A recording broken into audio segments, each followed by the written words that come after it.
por tomar muchos juntos, se le cayó uno a los pies del barbero, que le tomó gana de ver de quién era, y vio que decía: Historia del famoso caballero tirante el Blanco. «Válame Dios», dijo el cura dando una gran voz, «que aquí esté tirante el Blanco. Dádmele acá, compadre, que hago cuenta que he hallado en él un tesoro de contento y una mina de pasatiempo. Aquí está don Kirieleisón de Montalbán, valeroso caballero, y su hermano Tomás de Montalbán, y el caballero Fonseca, con la batalla que el valiente de Tirante hizo con el alano, y las agudezas de la doncella Placer de mi vida, con los amores y embustes de la viuda reposada, y la señora emperatriz enamorada de Hipólito su escudero.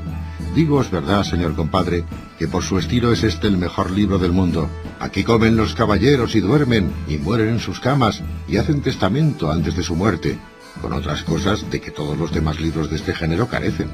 Con todo eso os digo que merecía el que lo compuso, pues no hizo tantas necedades de industria, que le echarán a galeras por todos los días de su vida.